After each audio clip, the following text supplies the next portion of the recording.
The button kept moving. I swear, it kept jumping around. But, huh? I'm not. Okay. Hey, Mama. What up, baby? Do you know where my other I don't, but I'm gonna guess the living room. Come to the coffee table. Get off of her. Oh my gosh. That happened in the living room this Dogs are so crazy and gross. Go on, go find your shoe. I know. Also, Raven was riding Gigi last night. That's weird. I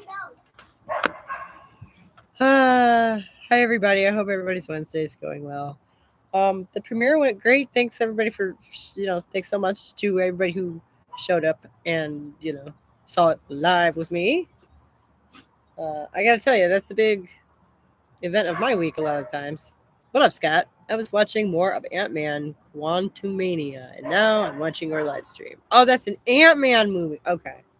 You said that earlier, and I didn't get a chance to tell you. It's a lot harder to type. Like, I can talk a whole lot faster than I can type, right? I didn't get a chance to tell you earlier. I have no idea what that is. It's a heck of a title, though.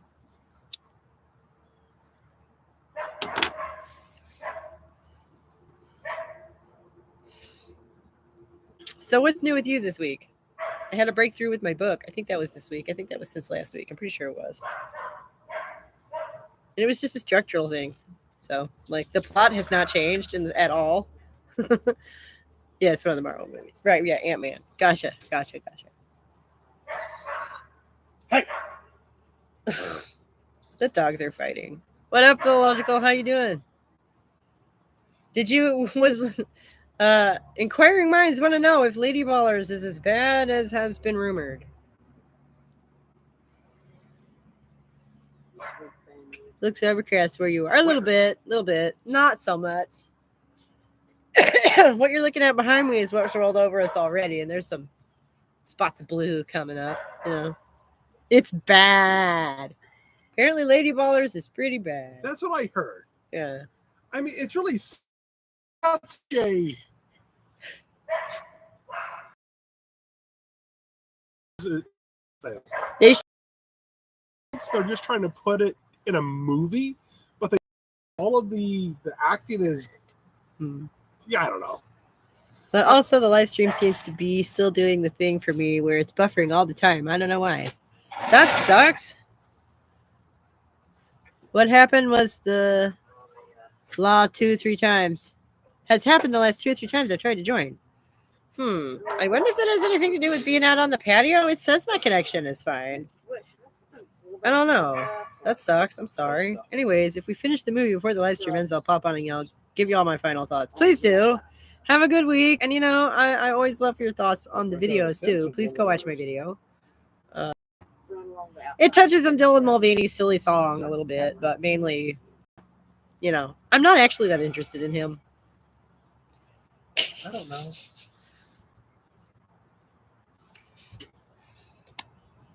I don't want the kids messing with it because every time they mess with it, they break out. Right. Oh. The shrubbery? Yeah.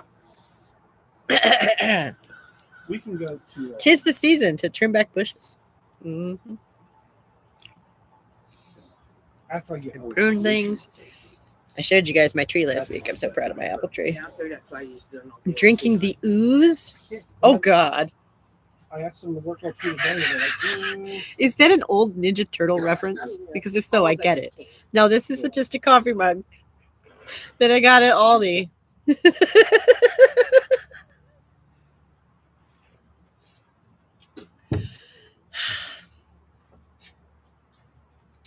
Looks like maybe it's just you and me right now, Scott. I'm sorry it's overcast over there. How everybody's been the last couple of weeks. It's been real quiet over here.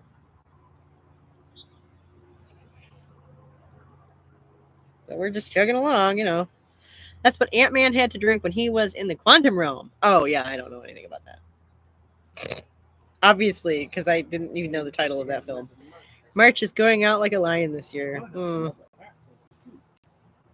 which I was on track for. I would have been okay. I'm hoping Easter will be decent weather, or at least around here. I hope so, because we have like an aircon planned at the church and everything. I sound like such a geek right now, but it's true.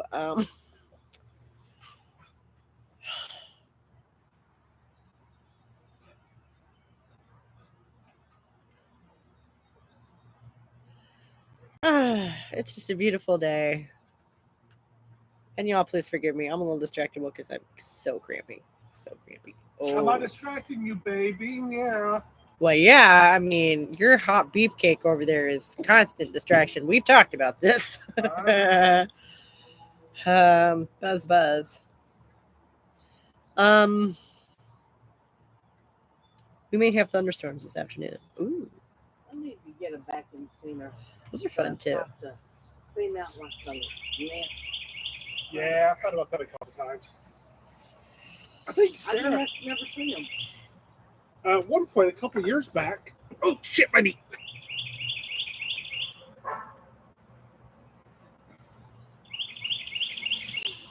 Sarah pulled that whole dryer away from the wall and took off the front plate, and she vacuumed inside the drum and around it. Yeah. And up through the thing. Yeah, it was really, really, really compacted in there. But it's kind of scary, you know. I felt like it's just a fire waiting to happen. All that lint, all that lint crammed inside the dryer. Yeah, it just seemed like a bad idea. Seemed not good. Just it was an instinctive thing, really. You know. So, Which where does that fit into like your gender stereotypes? Because yes, I was fixing the dryer, I might need to borrow a little but I bit had to use tools to do it. I don't know.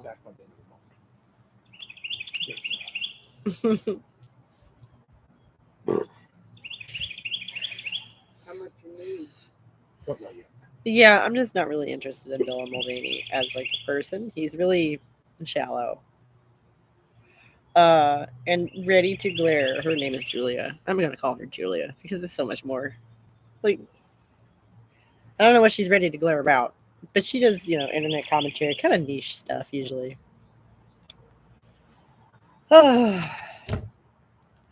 But she happened upon this clip that made exactly the comparison I was trying to get at last week. And like I wanted to kind of roll Dylan Mulvaney into the Andrew Tate thing in that way, but like because they happened at the same, you know, it was the week that the song came out. Oh yeah. But I don't know. The Tyler Durden thing hit me as I was listening to it, and I was like, oh, okay, I guess we're gonna go that way. Because that was I thought that was pretty good. So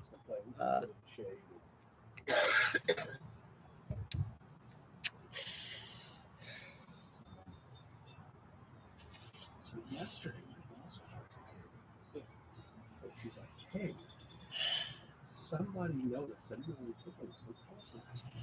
but so yeah.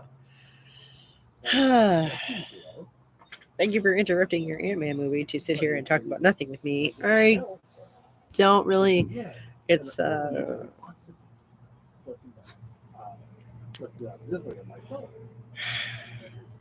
to focus. I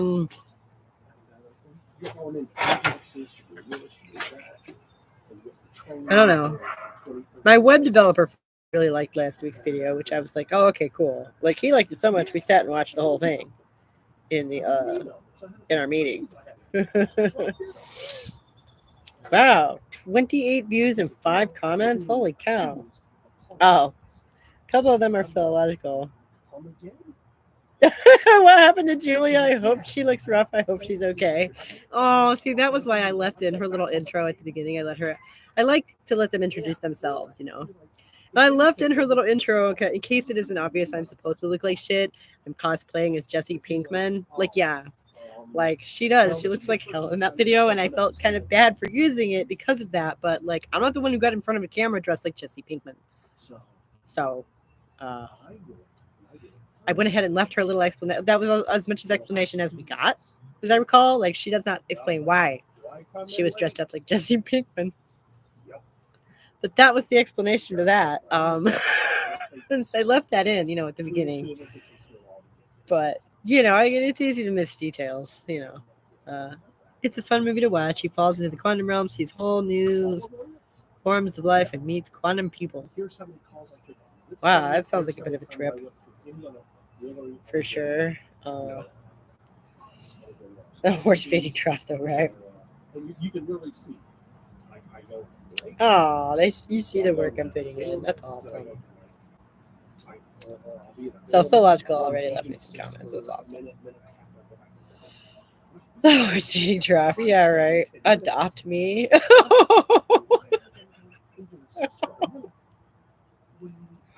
Natat. I don't know that person. I don't think I've met that person before. So they're gonna at least have to be introduced to one another before I adopt anybody. Like you did yesterday? Oh. Yes, exactly like I did yesterday, but I was saying that's how you call it. And like the thumbnail was kind of last minute because, like, yes, they could make up anything and it would work. Ant-Man had to drink the ooze so he could understand their alien language. Right? Yeah. Well, that's high fantasy for you. You set it in a world that you created all your own, and you can do anything you want. That's part of the point, I think. If I did it, how I call it.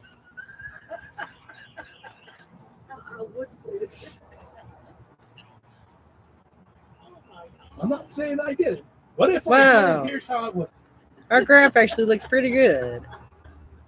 Right. Yeah, look at that. You can see, I don't know. The gray stuff is our averages, and the blue line is the current video. So that's nice. It's a bit, frustrating to put work into something that, like, nobody sees. He had to deal with the infamous Kang the Conqueror. See, and you say Kang, and I think Kang and Kodos. I go to The Simpsons, which is probably a fucking Ant-Man, a Marvel reference for all I know. I don't know.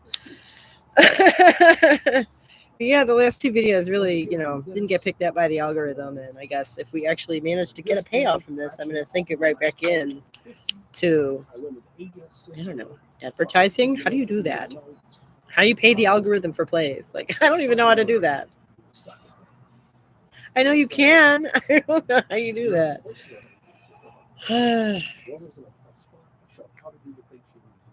Kang was a powerful villain in the Marvel comics. Came from the 31st century. Right. So maybe they named the alien. Are you familiar with the big green alien from the Simpsons Halloween specials? Oh, that's the kind of nerd I am, is I know both of their names. But actually, I want to say in the first one there were 3 of them. Anyway, that was a long time ago. I know what I forgot. Hold on a second. I left my little glass medicine delivery device on the counter in the kitchen. I will be right back. You need me to get it, baby? No, I'll get it. It's fine. Just kind of me and Scott hanging out at the moment, I think. Scott after my woman. Scott has a girlfriend. Oh, so he's a polygamist. Oh my god. You know it. Yeah. Don't watch The Simpsons very much. I don't know. I was a kid in the 90s, so yeah, it was definitely a thing. Actually, it occurred to me the other day that I was my youngest son's age right now when it came on the air. So that's kind of weird.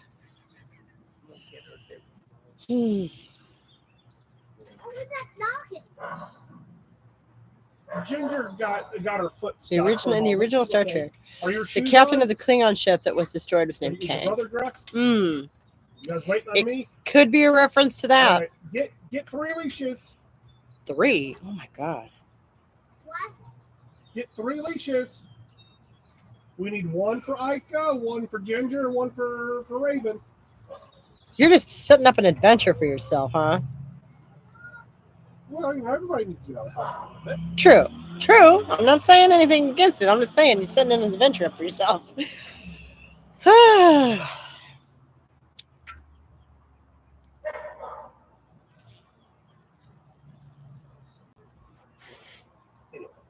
I did this 2 weeks time off on myself. And then I got to the time for last week. What about Kodos? Is that a name from anything? The week For or some reason, today? that makes me think of Superman. Like it sounds like a Krypton name. That's Ginger's leash. That's Ginger's. Here, you get the leashes. I'll put them on the puppies, okay? Let them in. It's like a yo-yo. Yo. Yeah, Where's Raven's leash? The red one. Hers. Yeah. I Oh. used to be walking. Raven doesn't have a nice one like this? No, I don't put her on an extended leash. I got that so I could keep it shorter, honestly. Oh. So I could train her to walk beside me. Oh. Yeah. That was the idea. And then winter happened. Mm. And Okay. come to Yeah. find, I She's don't. so daggone strong, I'm afraid she'll take off. No, I'll let you walk that. I'll let you walk. Oh my god! See, that's Because Ika had. Where's the Let's leash? bring the Ika? boat. Where is Ika's collar? Is that what you were? Hold on. I think you're asking there. I think you need to ask Jamie about that. Let's bring the boat. So Last week. they're getting ready to take the dogs and the kids to the park, and we're just gonna hang out You tear it up. for the next while. Wednesday's my day off. It's nice out here now, but it's rained for the last couple of days. It's kind of damp. I had a 6-hour training, and then I finished. I closed the chats, and then Come on, just say hi. Hello. Be cool. This one's Does it? It's broken. Oh, No, it's it's torn clean through. now do we want to that's not your boss. rig up one of these I did leashes the so end I stream. can come with us? I mean, do we have does she have a color? There's probably another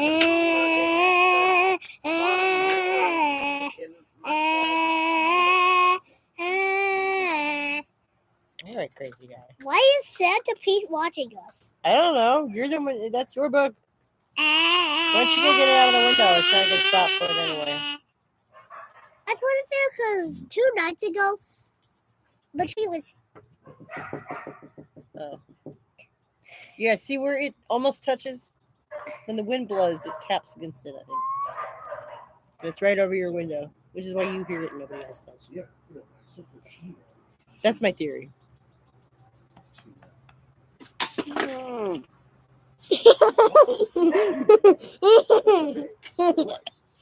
Help me! Don't be the boy who cried wolf. No, don't call for help when you don't need it.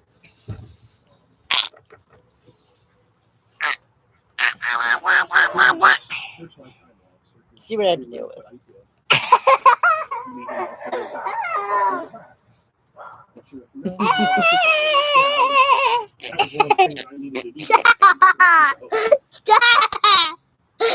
Stop. I did. No, you didn't. Mama! No!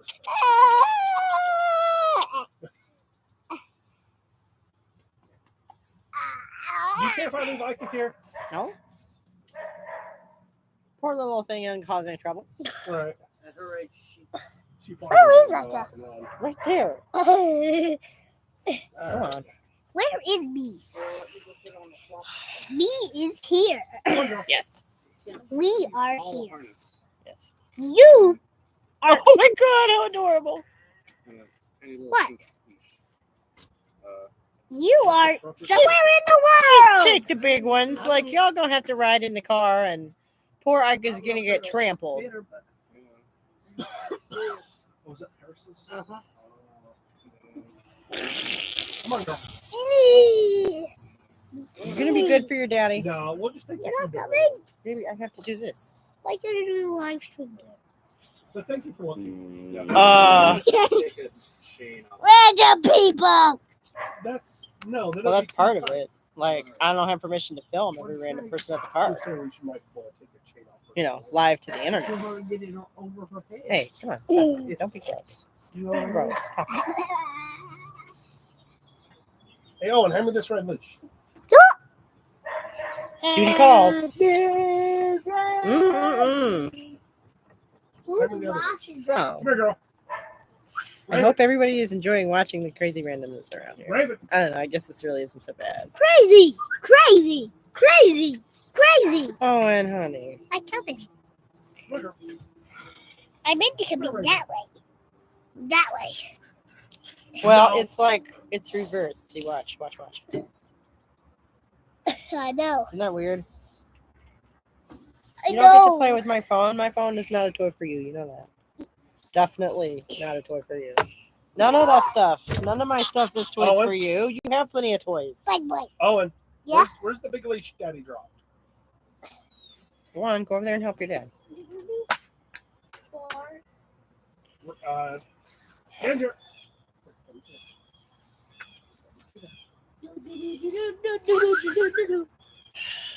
Where is Big Rock? Happy Wednesday, everybody. It does not feel like a Wednesday Happy Dog Day. because everybody's home and the kids have been home all week because of spring break. So, ooh, I tell you, getting that video done yesterday was hairy. Like the day got away from me because, well, I can't I imagine like why. your hat taste. No, don't lick my hat, my man. It's ew. Oh, stop. I Owen don't want you Patrick. to lick me. Owen Patrick, come over here right now. Stop licking people. Go. Come on. I love you guys. Sure you do. I love you too, baby. You're so mean. Oh my god. Go on. Be careful. Be. I will. Ooh.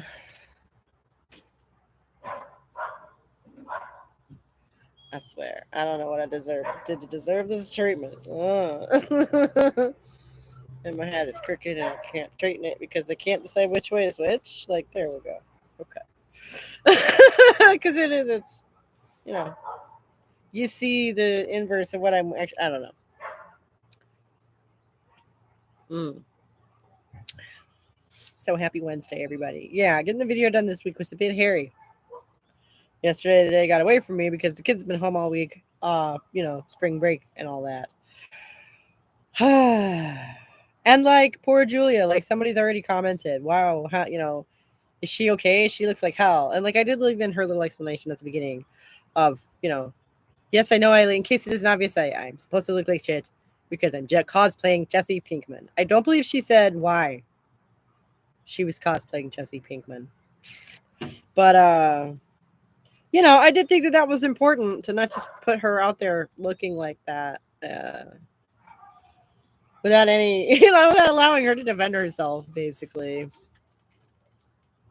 Ooh.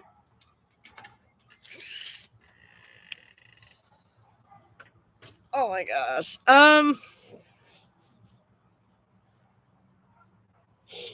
So, yeah.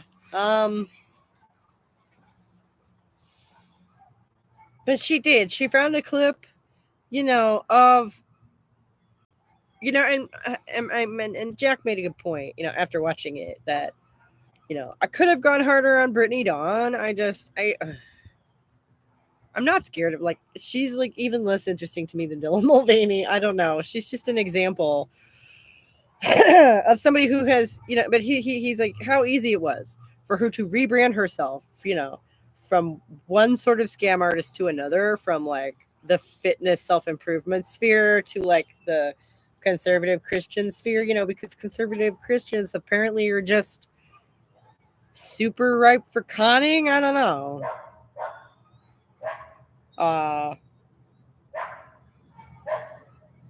It's so funny how, last week we saw Andrew Tate talking about how religion is the answer, that God is the answer, the book is the answer, because it has a real yes and a real no. And it's like, that's not, like, critical thinking. That's the opposite of the direction. If we're lost in this nebulous sort of nobody knows and is sure about anything, we don't want to go that direction. We don't want to veer towards that kind of certainty, do we? You know.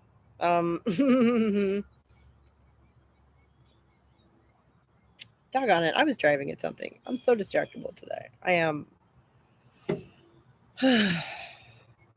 I don't know. A little burnt out, I guess. Like I say, everybody's been home all week.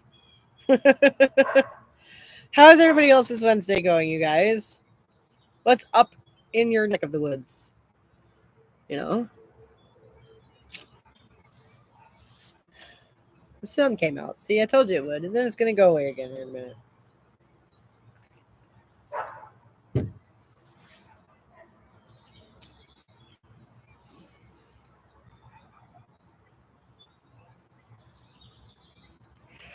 And I don't think most of my usual people are here. Where you guys at? I miss you.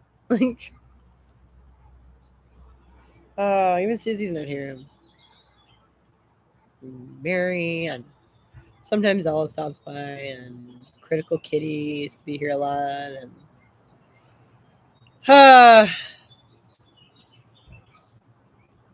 don't know. Maybe Wednesday's not as good for some people. I don't know.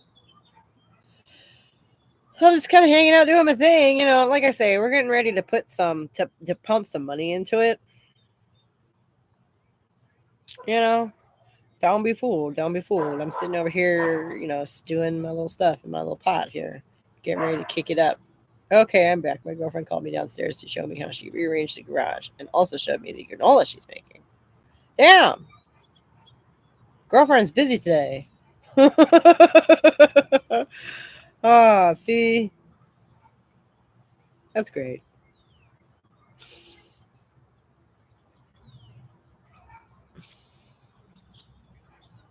Yeah, I don't know. I was just kind of going over the video, and you ever have this where I have this whole collection of thoughts laid out, right? And I feel like there's this bigger picture. If I could just kind of shuffle them and fit them together right, I would see, this bigger thing would pop out at me, and I just don't have the presence of mind to accomplish the task. Because it's at least half a dozen different concepts I'm kind of playing with here. Yes, she is. When the weather is very gray, it puts her in a baking mood. Sounds nice.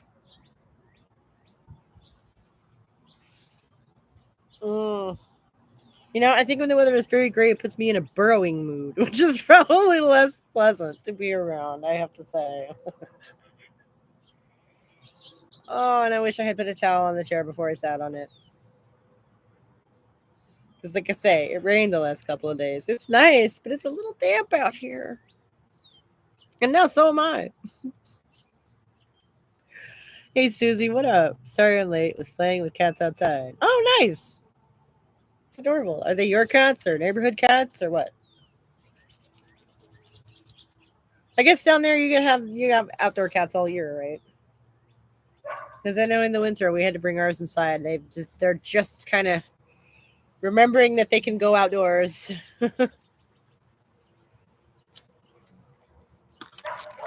How's your Wednesday going? Did you catch the video? If so, what did you think?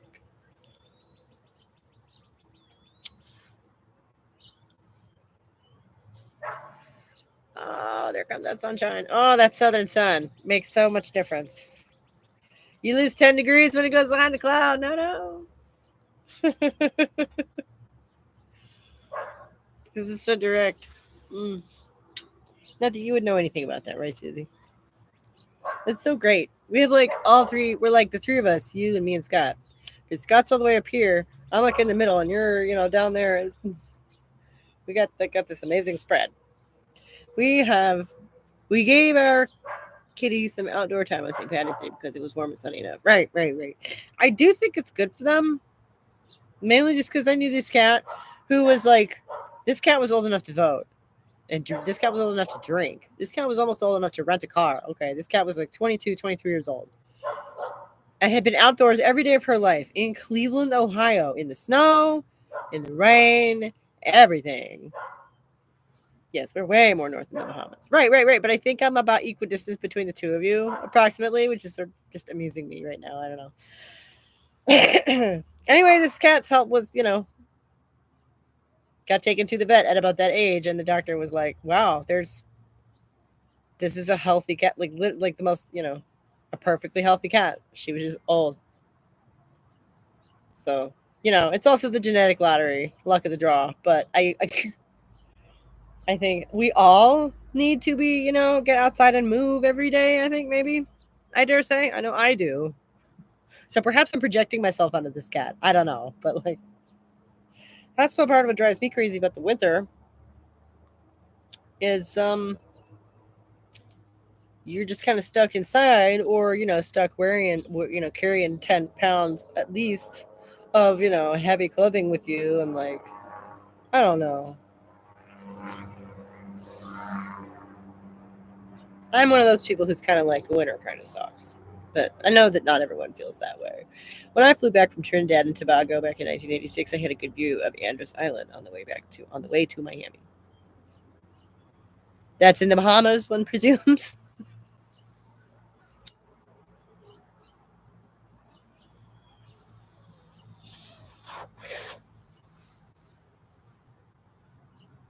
They figure out where to hide outside their hurricanes, funnily enough.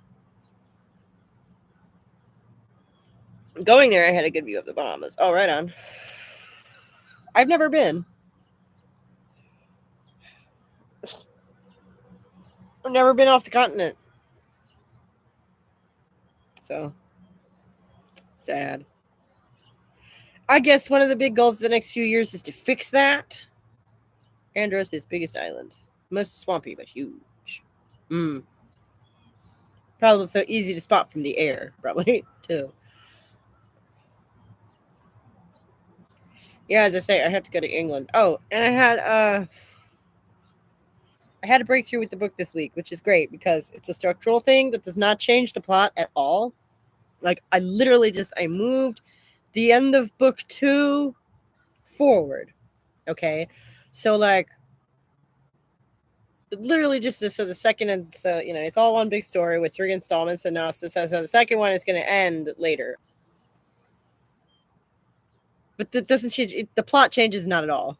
Okay. It was just a structural thing, and I was looking at it from, the big picture, which I haven't done for a while, I guess. I've never been to the Bahamas either. That was where they filmed that big chase scene in the James Bond movie Casino Royale, where Daniel Craig was after that bomber. Shockingly to no one, I did not see that. But I bet it looked great. I will say that. I bet money it looked amazing. Because if James Bond movies have one thing, it is style, right? Yeah, so no, anyway, so what I've been slogging through is actually the end of book 2 and not the beginning of book 3. It was one of the best chase scenes in any of the Bond films. Nice. So it's probably famous, in circles of people whose minds run to those sort of things, right? Yeah. Everybody has their stuff, right? Everybody has their thing. Thunderball. Is that a movie too? Did he say the wrong title? Wait. Yep, Scott also filmed Thunderball. My mom is in it as an extra. Also, never say never again. Well, if you're looking for a glamorous location to shoot at, the Bahamas. Certainly, especially if you're American, because then you don't have to pay, all sorts of fees to travel internationally with your whole film crew. And inoculations and whatever. Like, it's probably... There's probably a lot about it that makes it desirable as a filming location. Yes, Bond never gets jet lagged from traveling halfway around the world, never gets sick from the foods he eats, never gets rejected when he hits on women. Right. Style. It's all about style. And, I'm not going to sit here and shit on James Bond. Like, I think that's been done to death. I'm not really a fan, per se. But I will say they do have style. Like I can see that. Like my mom is on one of the Juniku floats when Sean Connery is running through them in Thunderball. She was 19. She's 76 now, so a while ago. Yeah. Yeah. And shit, Sean Connery died, didn't he? Like, and I wonder if like recorded media like that. Junkanoo. Okay. I still don't know that word either. I'm sorry. I haven't seen that movie, obviously. But like, I wonder if this, recorded media hasn't had this kind of weird lag effect on our culture. Am I the only one who like, because the 1960s, you're like, oh, Sean Connery, blah blah blah, and we don't think of him as like an elderly man who is deceased, and like that was 60 fucking years ago. That was 60 years ago.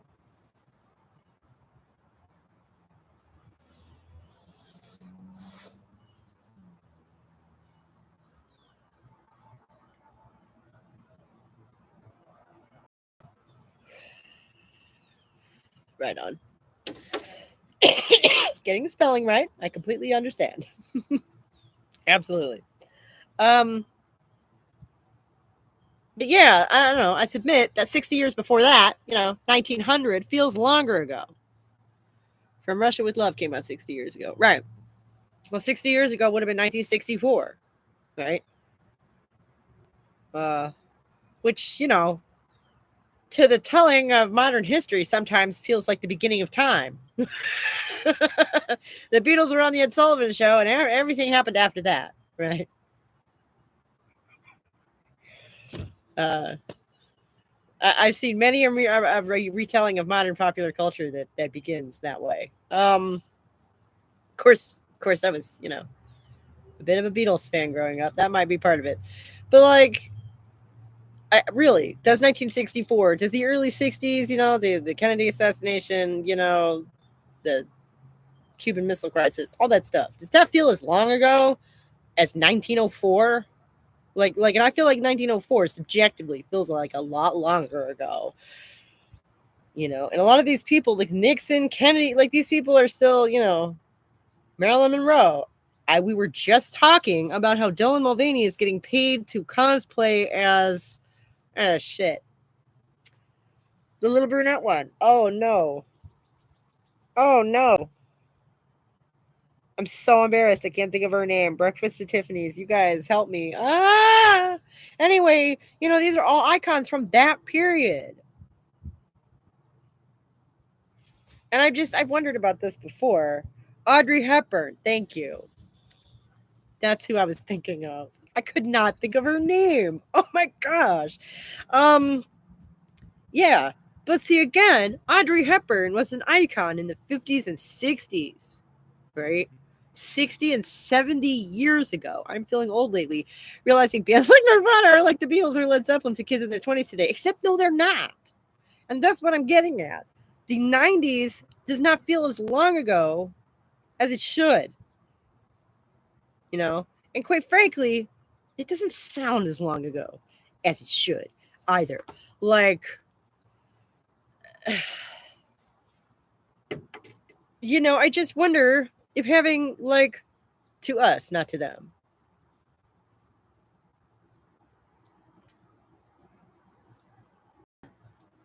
I mean, yeah, but like, I just wonder if like having the last 60 some odd years on a loop hasn't like done something to our culture. Because it wasn't possible. 90s feels long ago to kids in their 20s. Like that's what I'm saying. They feel, and I remember having a similar sense of affinity to like, the era when my parents were young growing up. I was never into like the Backstreet Boys or whatever. I was listening to Led Zeppelin and the Beatles in the 90s, but so that was possible for me to do. Okay. And no, I think that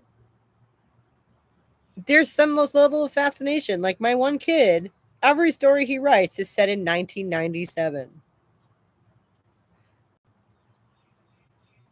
which is unfathomable to me. Why would you do that? Why? You're like, you weren't there. So it's not like, it's because you're drawing upon a reservoir of like untapped personal recollections to just write from. It's not. I went to China back in March 1993. Oh, nice. 31 years ago this month. Congratulations. Internet perhaps has changed it a bit. Oh, definitely. Well, like I say, we have like the last 60 some odd years on a loop, right? And like we add to the loop, but it's still just a loop. A video, audio loop, right? It's like we have this collected cultural lexicon of images, sounds, and images. And like some of them are just stalwarts, like some of them have been in there for a long time.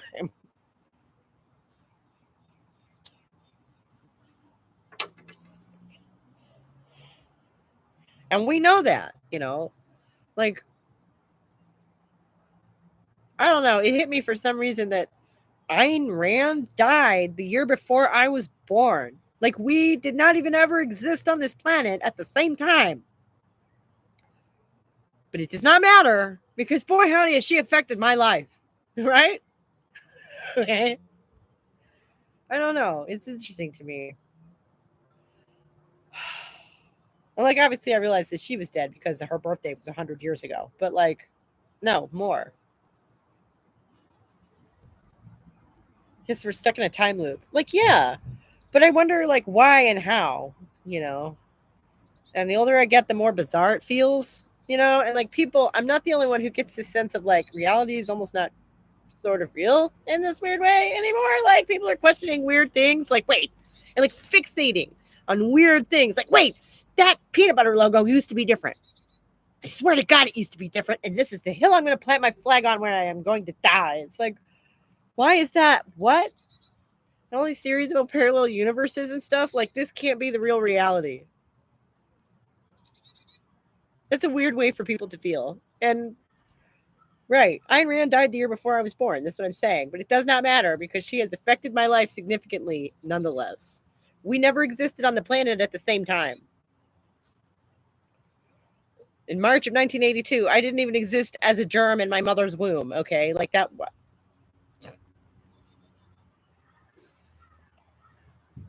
Like, not to get TMI, but I believe I was conceived in January of 1983. So, yeah, I didn't exist at all.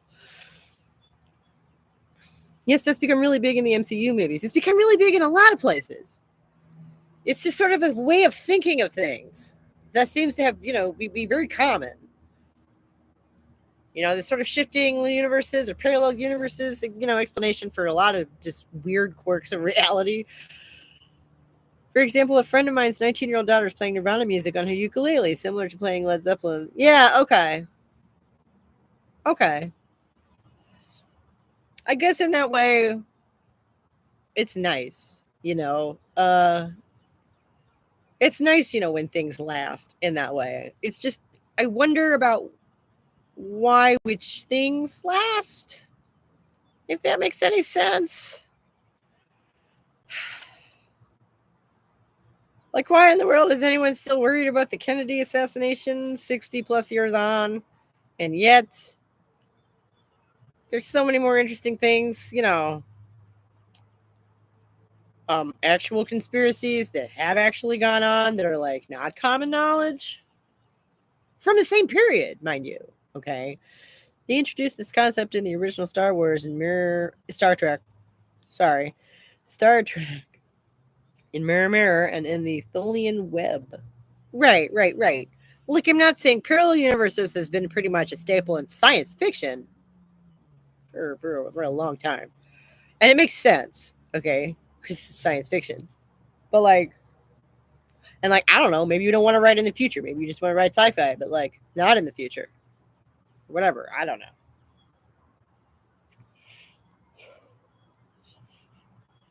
Or in comic stuff, like fantasy stuff, that makes sense. But as an explanation for real world experiences, I feel like that's not the most direct approach. But there does seem to be a widespread sort of sense that reality is just not quite as real as it once was. I don't know. And this probably has a lot to do with it. But like, I don't know. I've certainly met enough people who were just super wicked addicted to their televisions, and they did not seem to have this issue.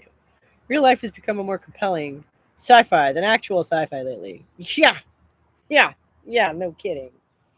And you know, the other thing, like we're all conspiracy theorists now because the dominant narrative doesn't make any real sense anymore. So you're left figuring shit out for yourself. You know.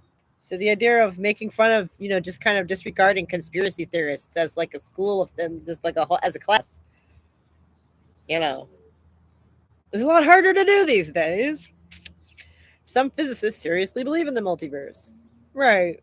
That's good. I understand that some people really do believe that stuff for various reasons, and that's great. I can't help but feel like it might be a distraction from some of the issues we have here in the reality that we are undeniably in. That's my take on that. Like, if you want to put Spider-Man in a multiverse, great. Go hog wild, have a great time. But like, reality is not, you know, just constantly shifting universes. Did you see the first guy who got the Neuralink chip that you said would never happen? He's a paraplegic, and it connects him directly to his computer via brainwaves. I kid you not. Google it. Yeah, no, I heard about that. I think what I said would never happen is like um the actual mind link thing, you know, where they're gonna like back up your mind in a computer so you can never die. I'm pretty sure that was what I said would never happen. The medical applications to it are great, and that is, you know, that's the way I think they should go with that shit.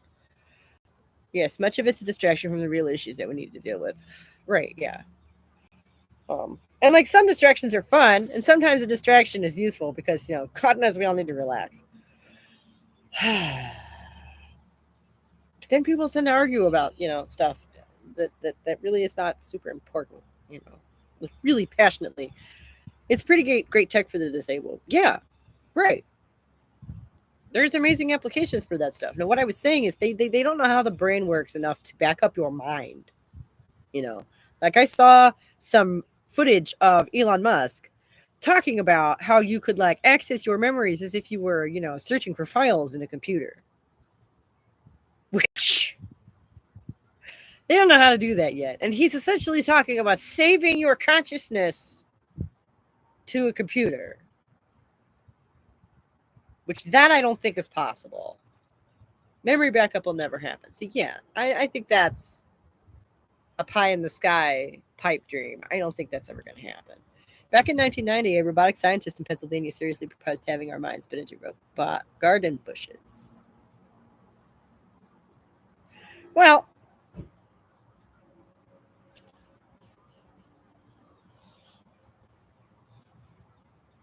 I don't quite understand the fascination with robotics personally. What's the big whoop-de-doo? I don't quite get it. Like womb implants for men might happen if they'll ever be successful, but they'll never be successful. Right.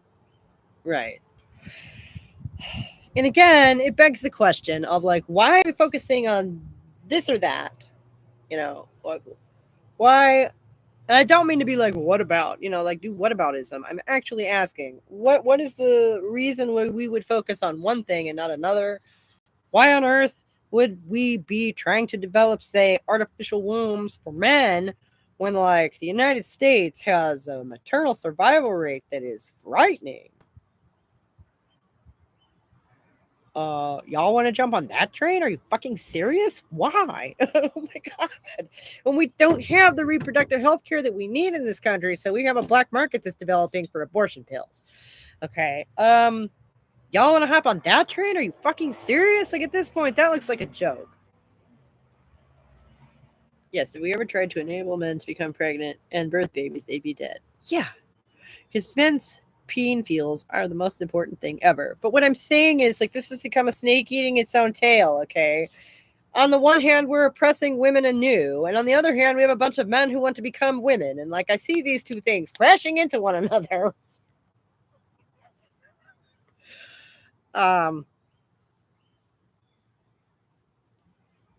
Personally, it looks to me like they reached the point of diminishing returns some time ago. But, and I mentioned this in the premiere chat earlier, but I haven't talked about it much. I've been looking into it a little bit. The W Path, that organization that had all that stuff leaked, we all know what I'm talking about. A year ago, they updated their guidelines, the guidelines that are the backbone of this whole bullshit medicalization scheme that, everyone points to, this governing, but this, international organization of professionals, blah, blah, blah, blah. They took all the age restrictions out. Okay. There's actually a trans woman, aka man, talking about being the first one together to get her abortion. These people must be trolling at this point. I think they're just insane. That's just insane. I've heard stuff like that. Shoot. For years. Honestly, across the years. But I believe it was on Twitter, which is why I disregarded it at the time. WPATH was originally a respectable organization until they got bought out by big money. Well, okay, but so you have the medical establishment in the United States, at the very least, still behaving as if they are the, governing body of this whole trans project. And I know that the UK recently banned puberty blockers for kids under 16, I think it is. And it looks like one can't help but wonder if that's not a reaction to the fact that WPATH just took all their age restrictions out. And the UK government was like, no, we're going to put them back in, right? Because they're sort of a microcosm of this whole argument in a lot of ways. I don't think an organization promoting these surgeries in any way was ever respectable. Right. Agreed. It's a bunch of trans people sitting around discussing how they can legitimize making a bunch of other trans people. Like, really? That's it. That's what that looks like to me. Can we say conflict of interest? What the fuck? And like, if it were any other thing, if it were a legitimate illness or something, like there's an epilepsy foundation that is in charge of setting up standards of care, study-based, clinically based standards of care, blah, blah, blah, blah. You have to get accredited and da-da-da-da-da-da. But epilepsy is a real thing that you do not choose to have, that you might want to have some people who've actually experienced it on the board of an organization like that, or you're going to make some dumb mistakes, right? Trans is not like that. This is literally just a bunch of people who made this shit up, who are so high on their own farts that they think this shit is real. And they have decided that they need to, but how do you reinforce that? Obviously, you have to get the world to reflect back at you, what you expect, Gen Spect is looking very suspect too. It looks like they want some of the gender money, and they say some kids benefit from transition. Right? Anyone who says that is suspect to me. When you say benefit, what the fuck does that mean? Okay. Does giving a kid what they want make them happier? Well, yeah. Duh. That doesn't fucking prove anything. I could give my kid nothing but lollipop, give him nothing but his favorite shit all day, every day, and he would be happy as a clam and fat as a fucking pig. Okay? That doesn't make any sense. You talk to them, are they happy? And then, okay, you've never been a kid who, went out on a limb, and really took a stand. And then you realize later through the natural course of events that you might have been a little hasty in that big stand you took. That happens, right? You're a kid. You don't necessarily, have a broader understanding of things. But you think you see something and you take that stand. It's brave to do that. And it's hard to admit that you might have been wrong about that, much less if you have your parents, your teachers, and medical professionals all supporting that move in the first fucking place.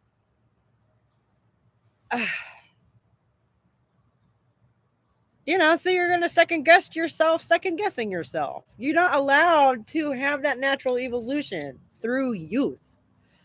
Short-term happiness for long-term sterility and total loss of all sexual function, which they cannot possibly grasp. It's evil. Yes.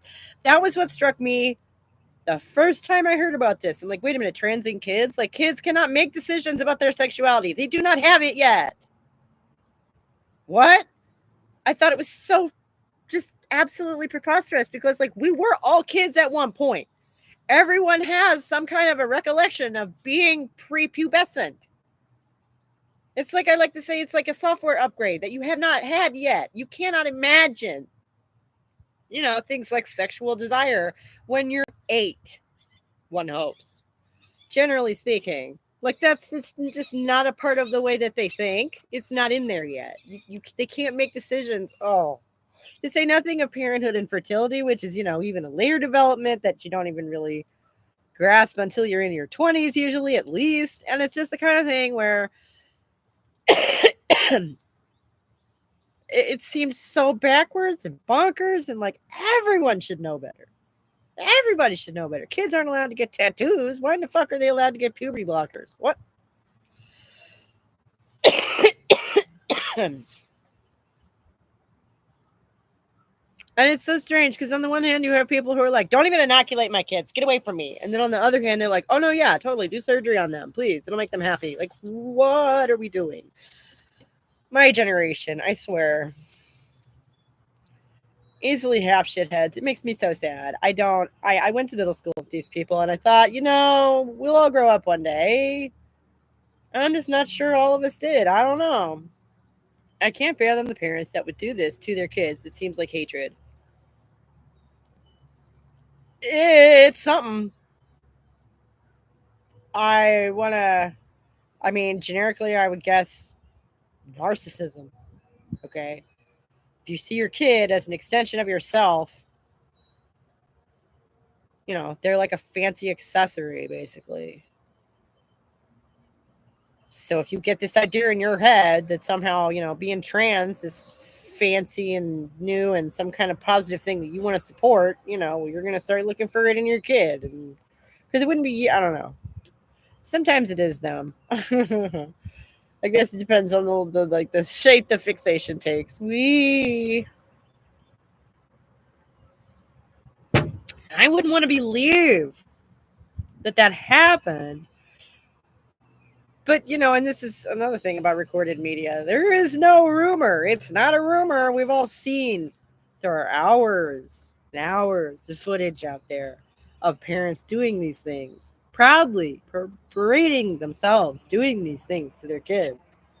Right? There's an entire fucking television show about it.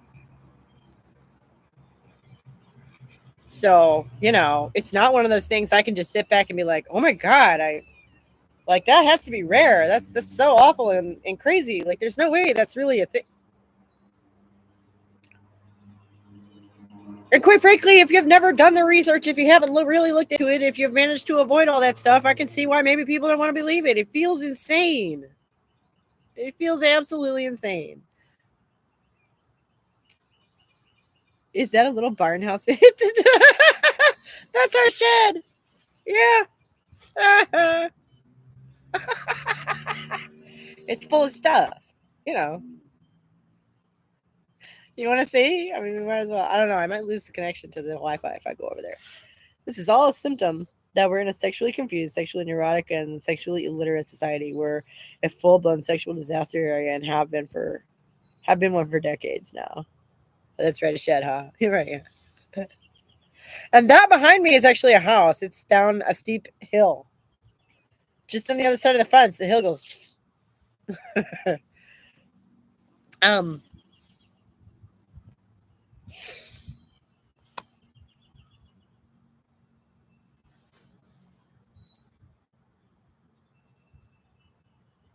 Yeah. Shoot, girl, I think being, sexually confused and neurotic goes back a whole lot longer than that. I would say that might be one of our, civilization in general's key issues.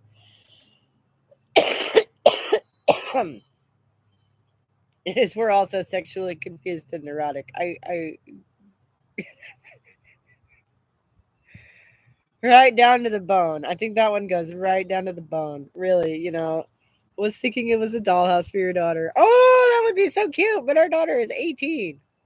Like, it's been a while since she's needed anything like that. No, it's just a shed. It's full of stuff. There's a bike and a wheelbarrow and our Christmas decorations and all, shit like that in there.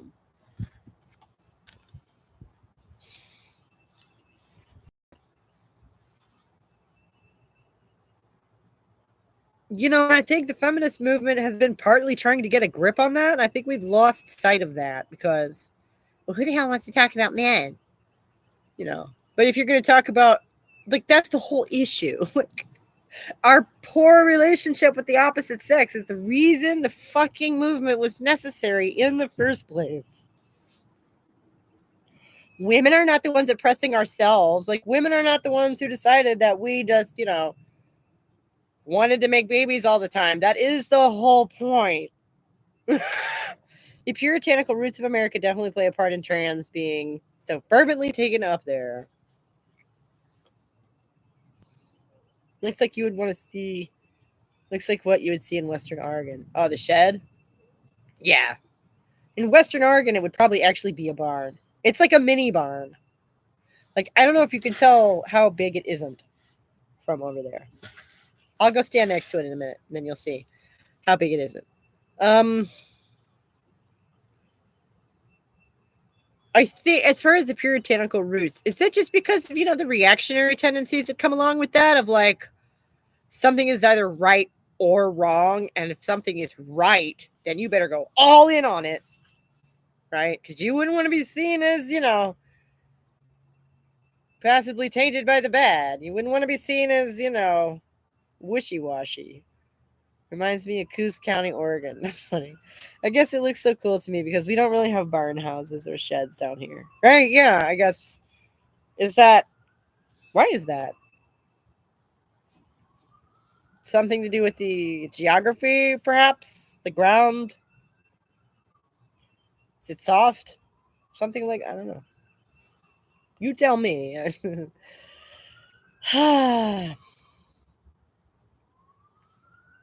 Yeah, but so as far as the puritanical roots being so we just have this reactionary nature built into our culture. Is that what you're trying to say? I have to run to the facility. I have to run to the bathroom really quick. I will be right back. No agriculture on a massive scale. Wait, so like what do they do with the stuff they harvest from the fields? They put it in a barn or a shed, do they not? Now I'm legit confused. I will be right back. I gotta pee. Hang on.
Okay. Coffee. Whee! I would love Curry County, Oregon. You would love Curry County, Oregon. That's where gold beaches, very scenic coastline. Yeah, like I've said before, I'd like to go anywhere. I'm sure it's beautiful. I worked in Cape Cod for 2 summers. In Maine for a summer. Loved the architecture there too. Yeah. I love all that old East Coast stuff. Yeah. That's one of the best things about Cleveland. And people probably don't realize this. Is in a lot of ways, Cleveland, Ohio is one of those old East Coast cities like Baltimore or Boston. A lot of that stuff was built around the same time, and a lot of it's still there. A lot of it's not. But more than like, say, I'm from Indianapolis, which, like, here's another thing a lot of people don't know. Elvis Presley played his last concert ever in Market Square Arena in, I think, 1975. They could have turned that into a tourist attraction or something. And you know what they did? They turned it into a parking garage. Because that's Indianapolis for you, baby. Oh, my God. Yes, been to Cleveland. Right, like downtown Cleveland is kind of pretty. Nice, Scott. Got to see some redwood before I die. Right, yeah. I don't even want to think about all the stuff I want to do before I die. It makes me feel like sitting here is being lazy, which I got to talk to you guys. It's all part of the plan, you know?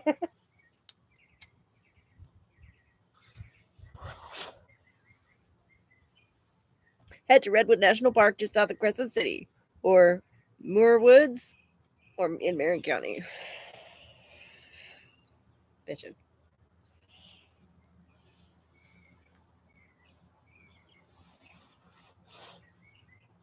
It's always great to have a local to tell you where to go, right? That's what you want.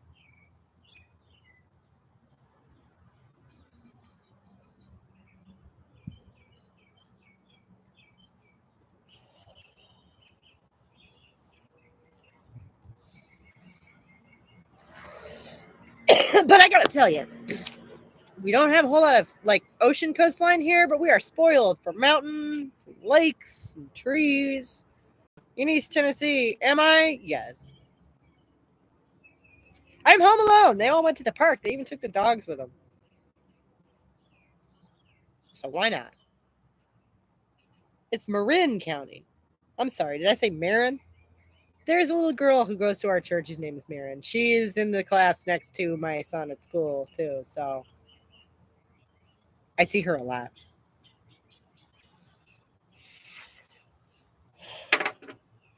Yes. I'm one of those hippie types who considers the herb a gift from Mother Earth and all that stuff.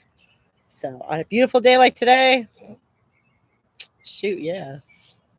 Here's to that.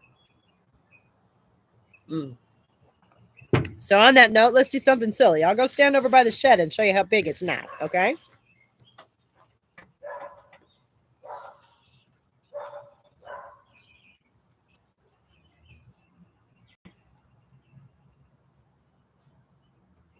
See that? It's just a little shed.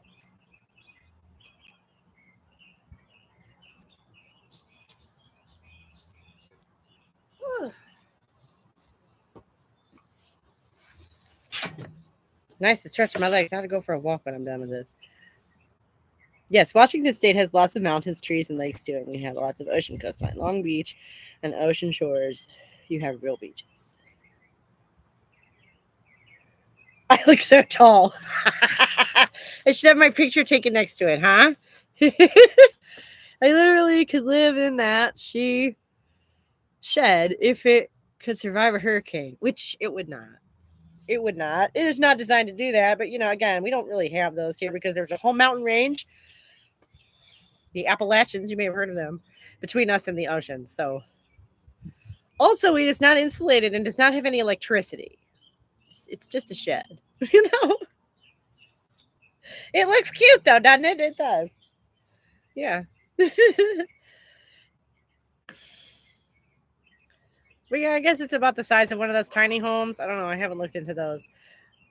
We live in a ranch house with 1 bathroom, so like The idea of an even smaller home just like makes me claustrophobic just thinking about it. That doesn't sound like any fun to me. No. You keep your tiny home. I'd like a bigger one, thank you. Lots of little cute island homes here. So expensive. The tiny home thing is taking off. Yeah. Well, that's another thing about it is how many people actually want a tiny home, and how many people have talked themselves into wanting a tiny home because they want independence. That I understand. Boy, that much I understand. And yeah, I am well aware that a stupid little ranch like this would set us back $1 million in certain parts of California. I'm very well aware of that. And it's so funny because they like went on this building spree, right? Between the late 40s and like the mid 60s.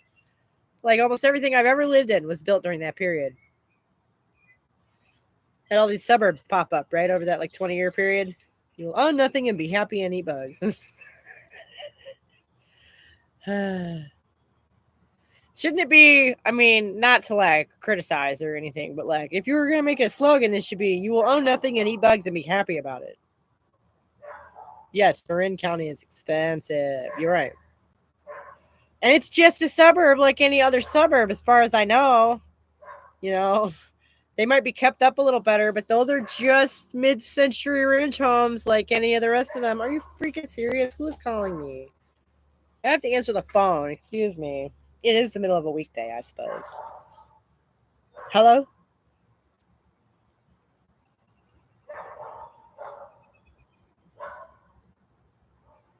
Yes. Oh.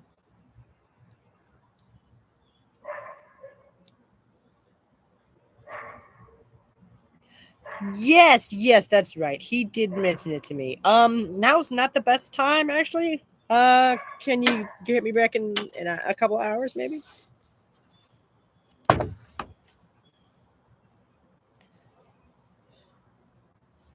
Okay.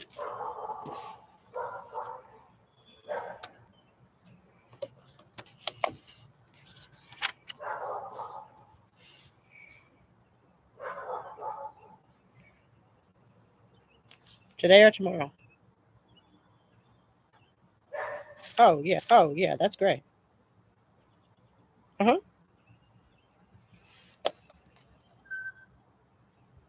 Are you Pacific time?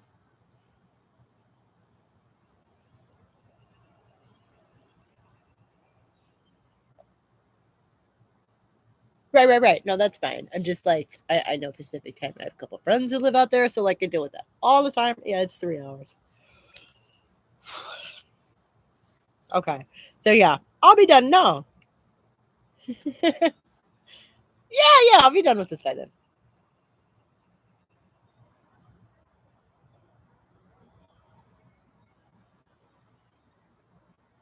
All right. Sounds good. Okay.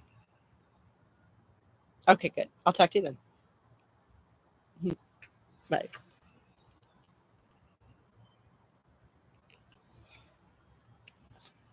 An academic advisor. Because college. Not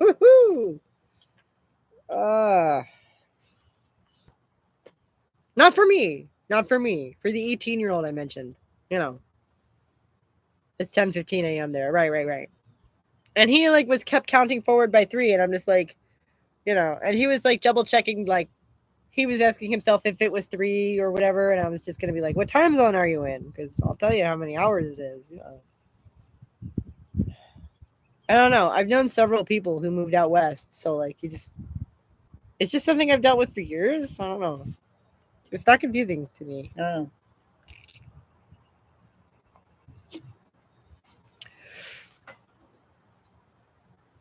Wow, it's after lunch where you are. Yeah, well, it would be if I had had any lunch. Which I have not. But that's because I'm talking to you guys, and I don't want to eat on camera. I don't know. I smoke on camera. Well, like, I don't know. There's just something about, like, shoveling stuff in my face in front of a camera. I don't know. I'm supposed to be talking. It's like, it seems rude. And I know that mukbangs are literally a whole genre, and I don't get that. I don't get it. I don't want to watch someone else eat either. I don't know. I don't know. That's just me. That's just me. Uh,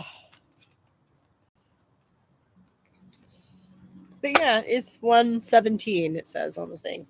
Of course, we start this up at noon. And I thought that would mainly I use noon because it's a nice kind of median time. For me, it's the middle of the day. If you're in the UK, which a couple of my viewers are, it's the evening. And if you're on the West Coast, it's, late morning, but it's not so early.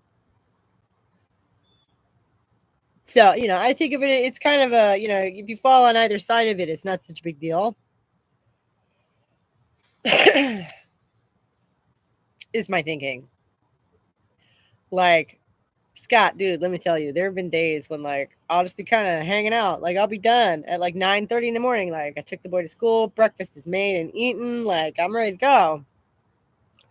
And the premiere is not until 11. And I'm like, I have nothing to do for an hour and a half. I'm just going to fold towels and pretend I'm not antsy because, the thing I worked on all day yesterday is about to be up in an hour and a half.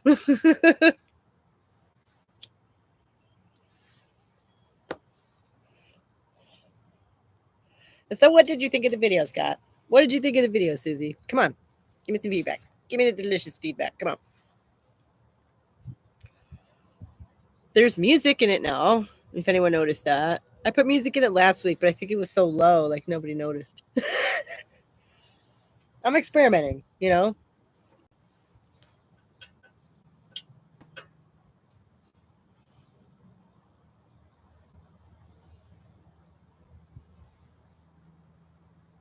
And I've been thinking of changing which video?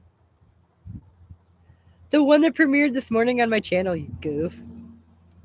Which video?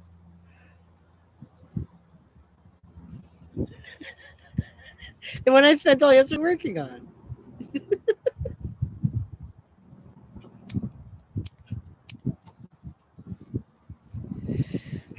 Wind. Video was great. Wasn't familiar with that woman. Yes, good musical score there. Okay, right. I thought it felt. I tried to strike a tone, and keep it a little lighter this time because last week Andrew Tate was very heavy hitter. It's funny. I've been watching Julia for years, and she's been making her videos for even longer. I wasn't familiar with her either. Well, what did you guys think of her? As a subject, did you find her off-putting? I know she looked a little funny. But again, she was engaging in cosplay for reasons unknown. And I found the stuff that she said, like, especially for the second half, I could literally just enter into a dialogue with her, which I thought was quite effective, whether you know who she is or not. And sometimes she does. She finds those niche topics that are just like, mwah, just like, ooh, I was wondering about that and I didn't even realize it, Guess we'll go over here because it's windy over there.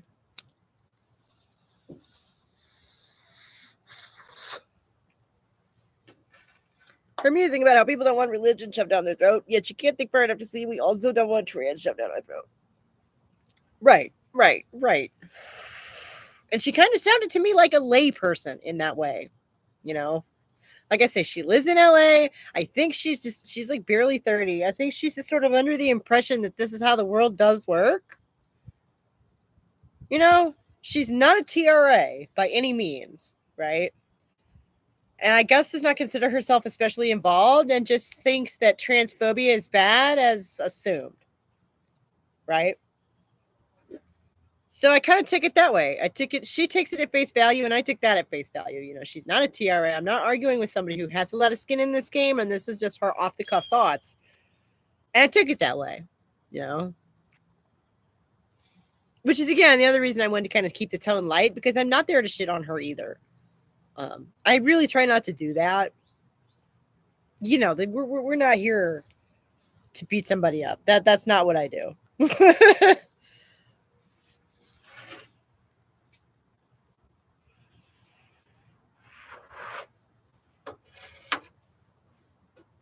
trying to start a conversation, not fights.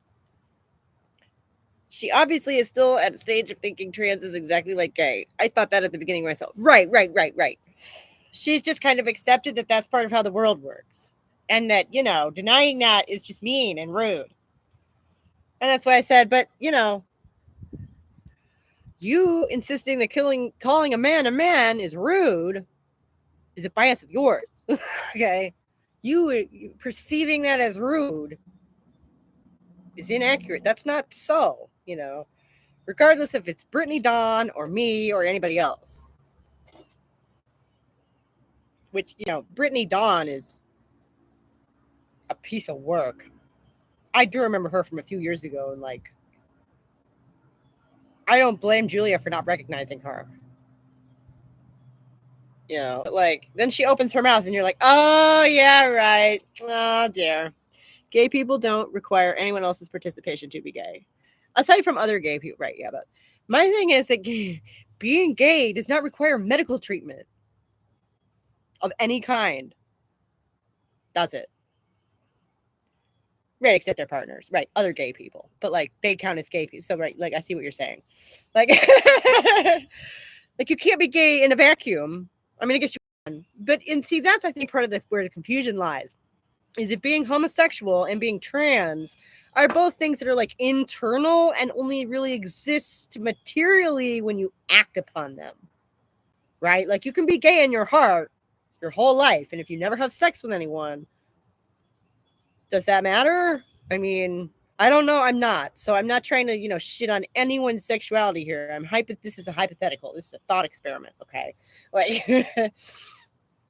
And nobody can tell you you're not either. Right. It's sort of an unknown internal state of being. And, sometimes one's sexuality apparently can change throughout life. I don't know. Which is another touchy subject. But then you find people who testify to this, that it happened to them. And what are you going to say? You may have heard that GLAAD is now discouraging the use of the word homosexual.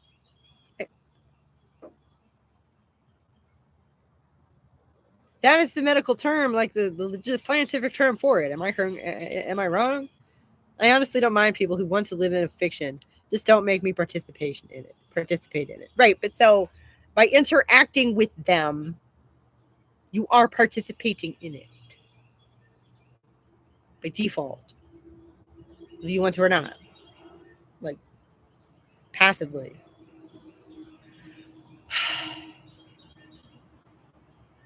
I don't know. On the other hand, everybody kind of has their framework, and I was talking about this last week, that they view the world through, because you have to, right? You have to just have some things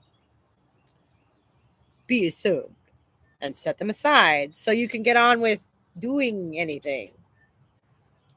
You can look this up. It's GLAAD's new position. I don't deny that it is their position. That's sort of and so what? They prefer the word queer, which as a 90s kid seems really weird to me. And it being them, they really, I don't know, if the materialist thrust of it, if you'll forgive the term,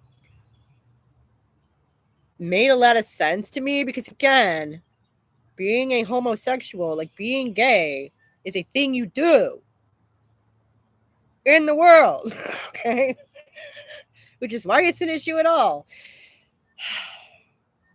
And that's the only reason trans is an issue too, is because they're trying to do the same thing.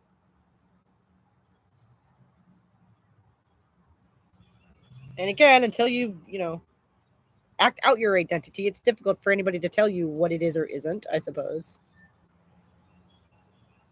Except through stereotyping? I don't know. Considering I have gone through the world looking like a combination of Annie and Molly Ringwald, I can tell you about some stereotyping. I was well into my 20s before people stopped expressing earnest surprise that I cussed. Forget smoking. Oh my God. Forget weed. Oh my God. Okay. They object to the word because it has sexual in it. How about general? It implies there are only two sexes. Yeah. Very unscientific. Two sexes? Right. I can't imagine. And that's like, nobody wants to talk about babies. But it does kind of come back to that, right? In that, nature has a hard edge to it. That, like, you just can only push this stuff so far. Your mental framing can only shift things so much. And boy, they can really change, like, okay, everything around us was an idea in somebody's head originally, not the sky or the trees, obviously, but the table, the computer, the house, the chair, the shed, everything. Right? Started out as an idea in somebody's head that they had to then enact. Right? Like, this is powerful stuff. On the other hand, reproduction is a natural law. I don't know. Is that probably not the right use of that term? But, like, you can't change that. And why would you want to? That's my question, is why? Why are we so preoccupied with the idea of male wombs, artificial wombs? What is woman's role in the world? I don't know. Why do we have to decide that on a generic basis for half the population of the planet? What the fuck is that?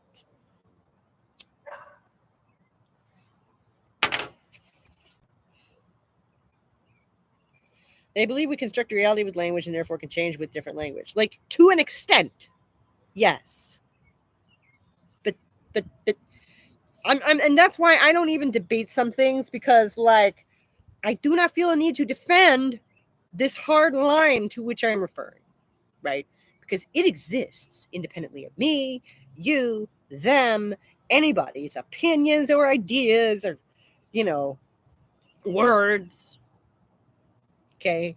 In order to continue the existence of the species, you have male and female. You just do. And why are we, you want to talk about being sexually illiterate and erotic? Why are we so preoccupied with getting around dealing with this? Like, we're so freaked out. And, women are no help.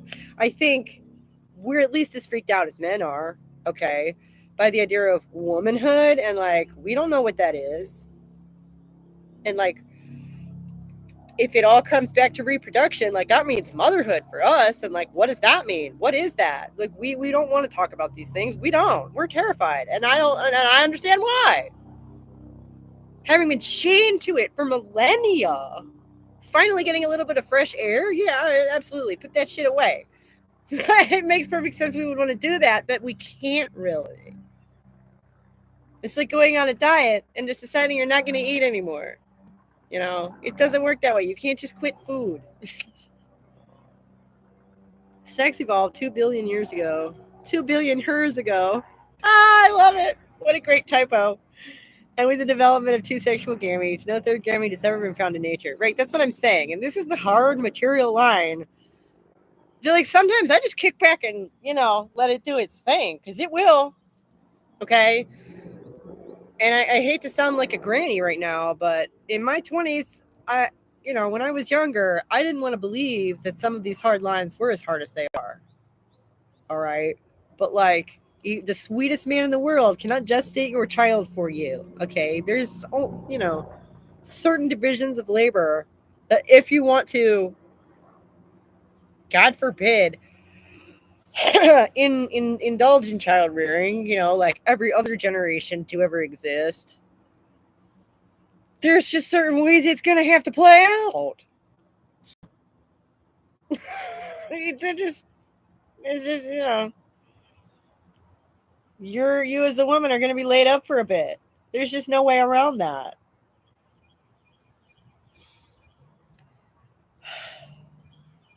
There was something else I was getting at. What was it?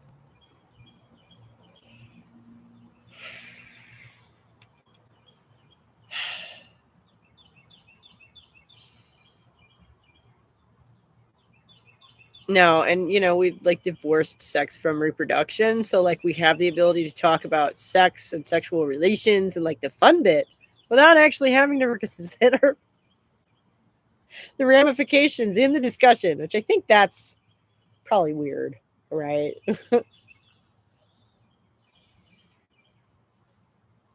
Men would never be able to survive carrying a baby. Men's bodies aren't adapted to handle those kinds of stresses. Right. We've been told we were created from Adam's rib for 2 millennia, so it's not a big jump for women to believe we are just an idea in men's heads now. Right, right, right, right, right. And it's so foundational in our culture. Oh, I had a really good example. What was it? I was explaining to my 16-year-old boy about, he pulled out that line as a joke that, you'd be a lot prettier if you smiled. And I'm like, oh, I'm sorry. Again, sarcastically, we were playing with one another. I said, oh, I'm so sorry. Was I not, dignifying your presence with my beauty? Hey, lady, the way you look makes my Willie sad. By this point, he's, laughing. And it's like, how do you even get to that point of thinking that way? How do you even get to the, what world do you live in? Where, like, oh, that lady makes my Willie sad. Here, let me fix that. That is even a legitimate, like, train of thought. Like, what? And you want to tell me we don't live in a man's world? Oh, okay. Why am I randomly asked to consider the feelings of men's beings? Like, why? And I've said this before. Like, I run into, like, dicks, like, in jokes, like, just like in metaphors, like it's just super. Oh, thank you for sitting through the ads, you guys. Thank you. It's a donation to the channel, and every little bit helps. Really, really, really. Thank you so much. You only missed the most important thing I've ever said. This is, I see dicks everywhere, which like I don't, but it's like I had to stop watching John Oliver's show because he seems to have this preoccupation with slipping in masturbation jokes into every monologue, and I just don't want to think about male masturbation sometimes. I just want to maybe go a whole day of my life, a whole week of my life, even without pondering the intricacies of male masturbation. Okay. Like, but again, it's in our speech, like it's in metaphors, terms of phrase. Like, I'm not even going to try and think about them right now. You guys can, ponder that amongst yourselves. And, it doesn't help that I live with 3 guys. I don't care to think about it either. Right, yeah, but we all know I'm right. We all know I'm right. Like, and I'm not going to sit here and come up with examples. I'm talking so much. My cigarette keeps going out. Oh, it's a successful live stream. I'm babbling my head off.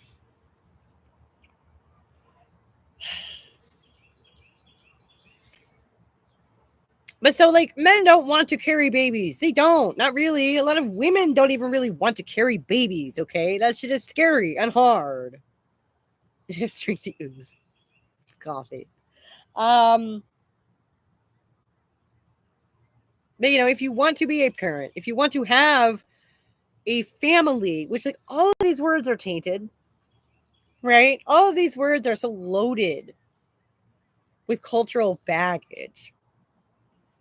And this is part of what I have come to understand through experience is I'm not even sure that I could go back and explain some of these things to myself because the words I would use would mean different things to myself 20 years ago than they do now. Does that make any sense?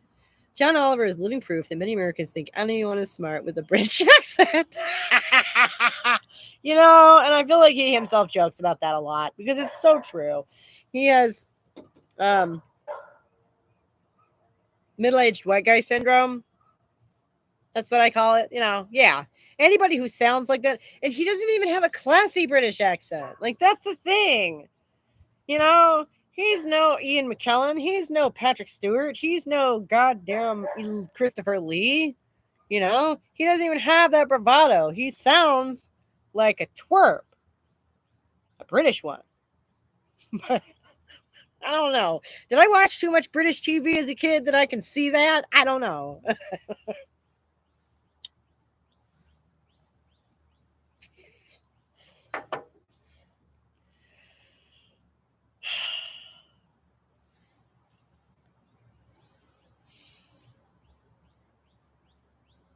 I should bother to go back through and watch this. There's probably some good topic material in here. Sometimes I do that. Sometimes I get a good topic. That was how I found Andrew Tate, because like I said last week's live stream, that was actually I found a clip of somebody bitching about Jordan Peterson using religion to bolster his own agenda. And it's like, yeah, that's one of the things it's for. Yes, love Patrick Stewart's accent. Right, yeah, no, I mean, the man's a legend. And he's just like, from the Royal Shakespeare Company, so he can orate, right? Patrick Stewart's got a voice, right? John Oliver has a British accent, all right. Yes, he does. Yep. Ah. But you see what I mean? The comparison is just not.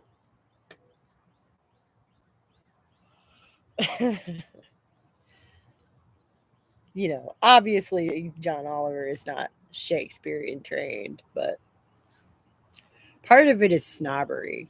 On the other hand, I feel like you don't. That's probably why people have a tendency to listen to that voice, right? Because the classism inherent in it. Duh. Yes, he has a strong background in Shakespearean theater, like Patrick Stewart does, not John Oliver. If you were going to sit here and tell me that John Oliver has a strong background in Shakespearean theater, I would call you a liar. I have to go look that up because I would not believe that. There is no way. He does not have the presence. He does not have. No. No, no, no, no, no. I do not believe that.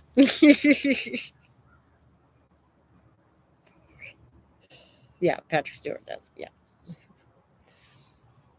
Oh my goodness. I saw an amazing breakdown of a scene of his from. Oh, shoot.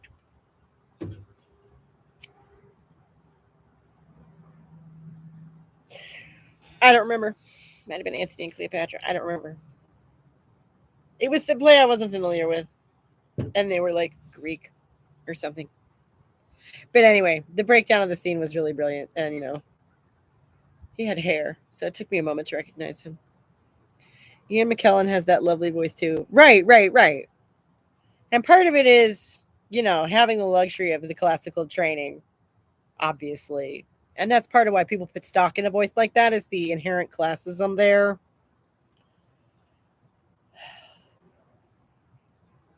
And maybe shit, does this go all the way back to the Empire? Like, is that why people are just like the British man's in charge? Like,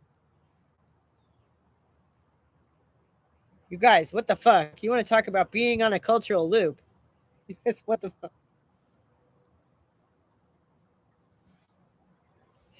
Loved him in Lord of the Rings. Yeah, yeah, yeah. Like, nobody else could have been Gandalf. That's for sure. That's for sure. Yeah, totally. It was sort of strange that he was Magneto at the same time. Not to begrudge the man his success or anything, but that was a little strange.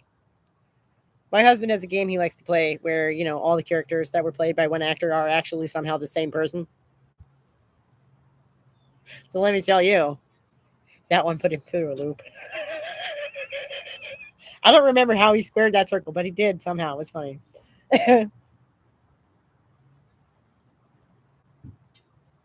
Yes, he was wonderful as Magneto. Right, yeah, no, he's great in both roles, right? One of them's a good guy and the other one's a bad guy. That's part of the reason it's so confusing. And like the beard does not help me. You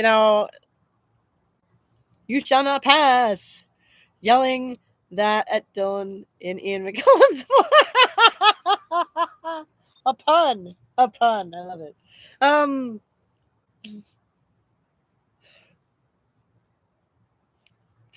don't know.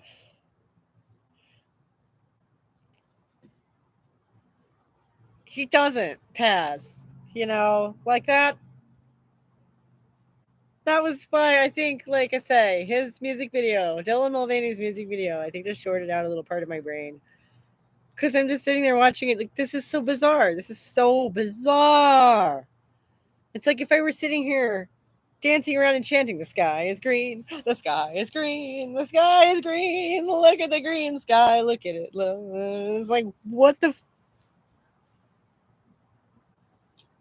It's like it was that level of bizarre. And I just... I don't even know. I mean, it's obviously stupid. Because, like, no, you're not a girl, though. Like, you're just not. And, you know, it's like if you change the meaning, you want to talk about changing reality by changing the meaning of words. And this is the absurdity we've been running up against all along. If you change the meaning of the word girl to include people like Dylan Mulvaney, then it doesn't mean anything anymore. How bizarre is that video? Extremely. What, am I belaboring the point? Because I don't know what else to say. I am trying to think of something else to say about it, but like, the idea that anyone takes that seriously. Like, what Kool-Aid are you drinking? What the fuck? Like, oh yeah, a grown man can totally be a girl. What?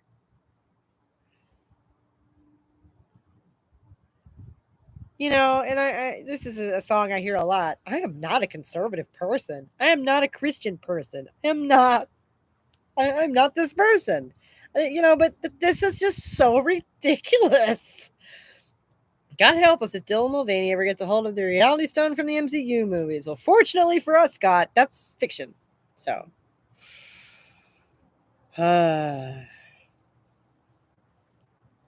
fortunately, we don't have to worry about fiction crossing over into the real world like that. You know, it's not magic like that. It's strange and mysterious and wonderful, but it's not fairy tale magic, is it? No, I totally meant it is outrageously bizarre. I can't even believe it's pop culture at all. Meant it. Yeah, right. No, okay. Like I say, I can't understand what Kool-Aid are they drinking, right? Like, how do you? How old is that? How old is he? That man. How old is he? That's what I was gonna do. I was gonna see, like, I want to say 30-ish.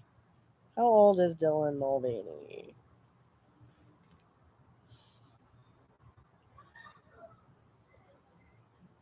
He is 27. Okay. 30-ish. Pushing 30. Right, yeah. Magic is nothing more than applied knowledge. Right. Was it Carl Sagan or was it the other one? The other one. Oh. Shit. Clark. Arthur C. Clarke said that. Or was it Asimov? I don't remember which one of them it was. One of them old science fiction dudes who said that, you know, sufficiently advanced technology appears to be magic too, you know, appears like magic, is indistinguishable from magic. Which is to some extent true. Yeah. That's not the only thing I was talking about. Arthur C. Clarke said that. Okay. I knew it was one of them.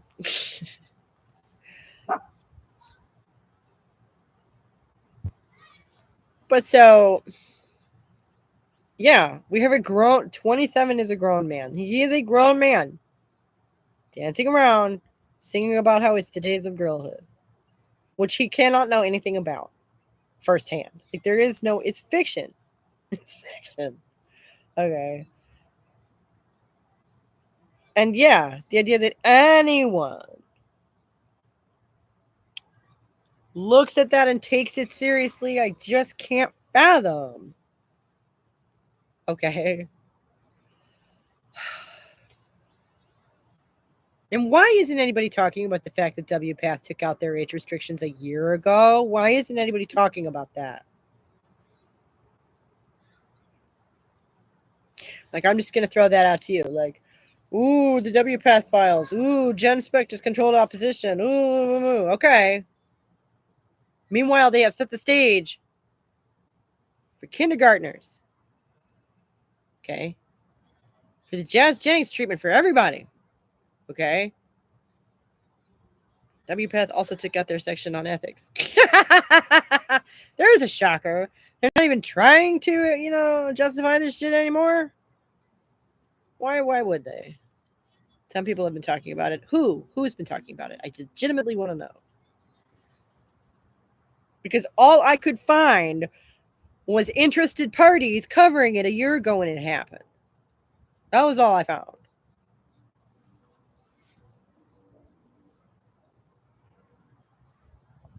Like, as for trying to fit it in with the broader picture, I've not seen anyone try and do that. Okay. Genevieve Gluck and Jennifer Bilek. Okay. The frontline whistleblowers. Okay. Good. I don't read their stuff religiously because if I did, it would be all I talked about. Right? Ooh. But Jennifer Bilek is one of the people responsible for really helping me see that this was a legitimate thing. This was not just my sense of weirdness being inflamed. Like several years ago, I read, one of her Follow the Money articles, and I was just like, oh, well, shit. I think even Matt Walsh talked about it. Okay, but that's not helpful. Yes, a lot of medical professionals have thrown away their morals, their ethics, their personal integrity because they chose big money. Right. That's why a lot of people become a doctor in the first place, is because they want to be rich. That's not a surprise, is it?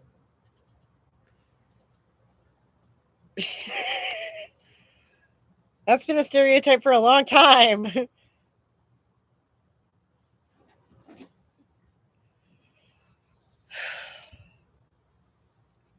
But yeah, Matt Walsh talking about it isn't helping anything.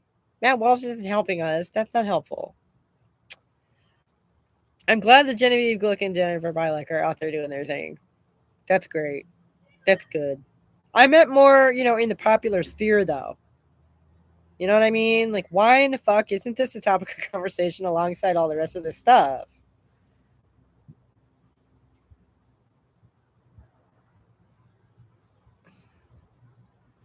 First do no harm, now first make lots of money. Right.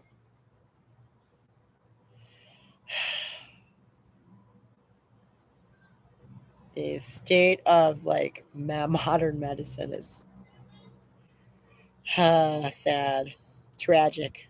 Yeah, Matt Walsh is strongly authoritarian. That's what I'm saying. So him addressing these things is not helping us any. Okay, and that was one of the things. I did address. Brittany Dawn is sitting there talking about how Dylan Mulvaney can't be a girl, and it's on the one hand, we do not need people like that on our side. We do not need your help, Brittany Dawn. Shut the fuck up and go back to scamming people and, leave feminism alone, please. Right? Maybe leave politics alone. But at the same time, a broken clock is right twice a day.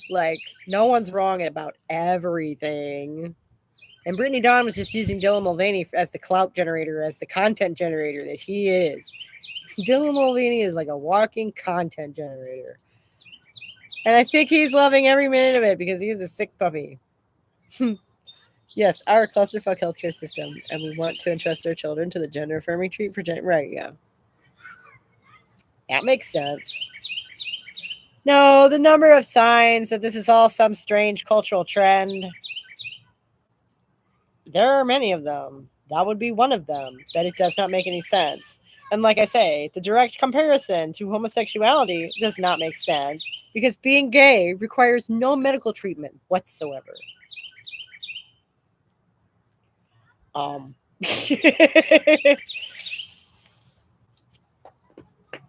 As opposed to being trans, which apparently requires lifelong medical treatment. But it's not a disorder. It's not. Okay. Dylan has been the very useful idiot for a lot of big corporate powers. Right, yeah, on both sides.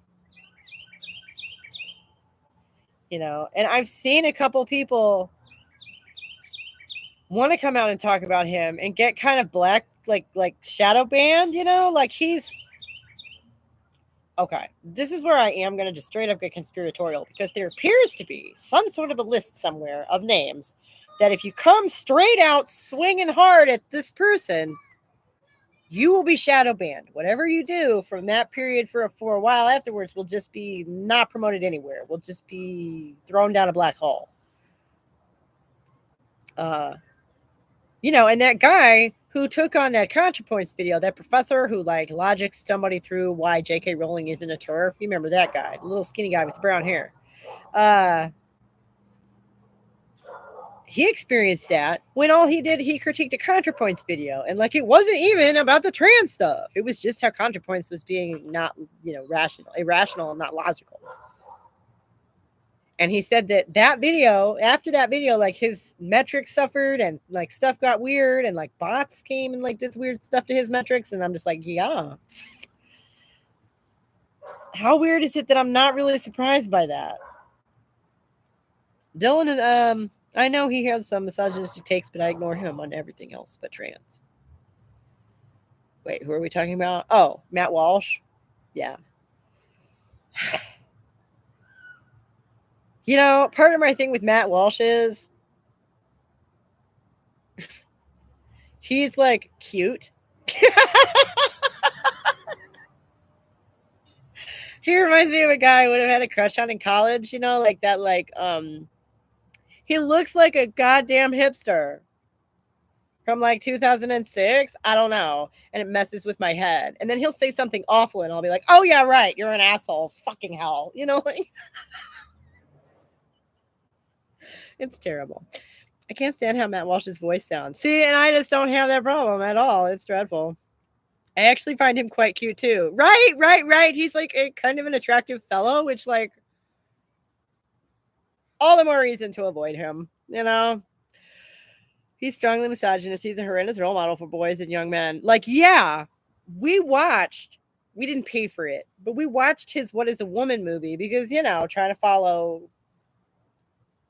well, trend chase, I guess. We were trying to keep up with the conversation in the community, quite frankly, because everybody was talking about it. Yuck, I see nothing cute or good about looking about him. Are you a straight man, Scott? That might be why. Hypothetically, just throwing ideas out there. And the first line in this movie, in Matt Walsh's What is a Woman movie, was something about how, you know, a boy just needs like a BB gun and a pep talk or some shit like that. And it offended my husband sitting beside me so much. He almost got up and left the room. He had to pause the video and be like, whoa, wait a minute. That's not right. Well, you being straight, Scott, might be part of why you do not find Matt Walsh the slightest bit attractive. I'm just saying. I hear tell straight men are not attracted to other men, just as a general rule. But so, are we going to start making noise over there now? That'd be great. That's okay. We got 5 more minutes, y'all. I may need to go anyway because I think the neighbors are going to start building something. The beginning of that film offended my husband so much we almost didn't watch the rest of it. So clearly he does not speak for all men. Okay. Not to be like, not all men, not my Nigel, but like, I guess what I'm driving at is that Matt Walsh is just genuinely offensive to many people, regardless of any other identifying factors.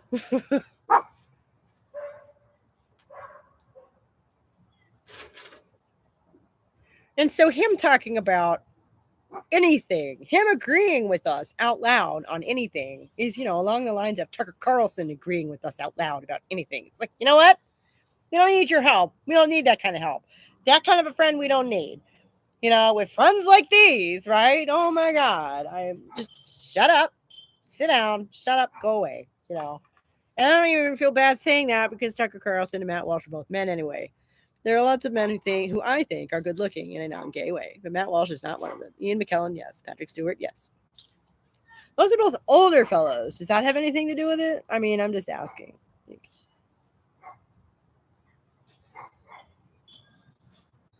I mean, I don't disagree. on both counts. But like, I don't know. It would be easier for me to list unattractive people, frankly, especially when it comes to celebrities, as they are literally handpicked to be in some way especially attractive. I don't know. Uh,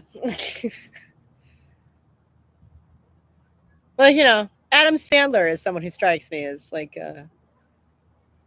just not the most attractive fellow, like physically. You know, there are young men who I think are good looking in a non-gay way. Okay, name one. I probably won't know who it is. Watch, I don't know who it is. Ah. Oh, who's big now? Who's big now? Shoot, I don't know. I'm at least 10 years out of date, probably, because I'm thinking like the cast of Twilight and shit, and like even that is old now. Um. Oh, who's the kid in Dune. What's his name? Who I guess is the new It Boy, right? Because he was also in Little Women. I can't think of his name. He reminds me of Nicholas Holt when Nicholas Holt was younger. Now Nicholas Holt is a beautiful boy. Oh my goodness. Anybody knows who he is? Like Chris Evans. Okay. Chris Hemsworth. Okay. Wow. Wow. Okay. What about the other Chris? I gotta say, him in like the first Guardians of the Galaxy movie, that's more my type. The kind of geeky, chubby dude with a Walkman. Oh yeah, I'm not even kidding. You see what I'm married to? Like, I'm not even joking. The built dude just looks like, oh, okay, so I won't see you because you'll be at the gym every day. Cool, it looks vain to me. It's like the male equivalent of a woman who wears way too much makeup and like her hair is perfect. Chris Pratt. Yeah, yeah.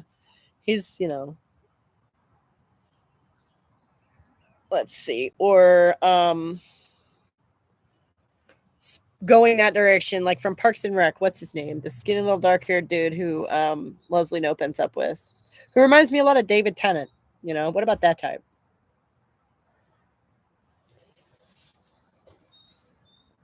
Like, who doesn't think David Tennant's adorable, right? Who wouldn't take David Tennant home in their pocket if they could? Oh my goodness. I mean that literally, like, make him small and put him in your purse. I don't mean that in like, that sounded gross, but like, like he's so adorable. I want to like put him on my mantle and admire him. You know what I'm saying? Like, just stand there with your spiky hair and your brown pinstripe suit and your trainers on. Just stand there. Now say the thing, like, like, like. Talking a decade ago, old media now.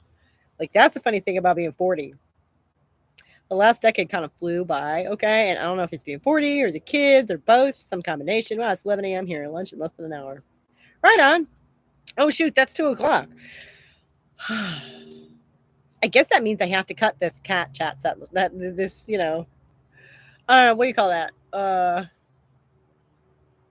It's like a this cluck fest. I don't know. Like this girl chat session where we're talking, dishing about attractive men. Like this devolved. Like wow. It's such a nice day. 40 is a nice round number. I went to the Grand Canyon on my 40th. NB day. Yeah, thanks for hanging out with me, Susie. It's been chaotic today. I'm sorry. Did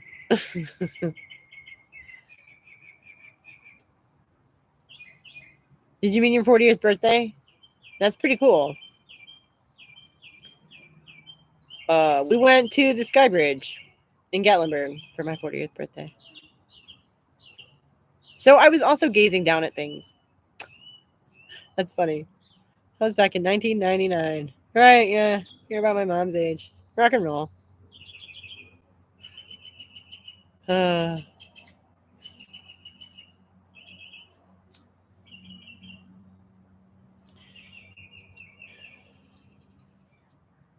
Anyways, yeah, I guess I gotta go. So, seems like an odd place to end. But how about this? Anybody who's still here or made it this far, please comment down below if you have like requests for video topics for this week or in the future. Anything. Somebody said Andrea Long Chu last week, and I'm just like, I don't know. There needs to be more to it than me just looking at a thing and going, "Oh my god, how awful is this?" Like I need an angle. So, something to explore. So if anybody has any ideas, or any good angles on any current events, please just drop them in the comment below this video, and I will definitely see that. Go see the redwoods. Well, we just got regular woods around here, but yes, I do plan on getting out sometime this week. And you guys have a good one yourselves, and I will see you soon. Bye, guys.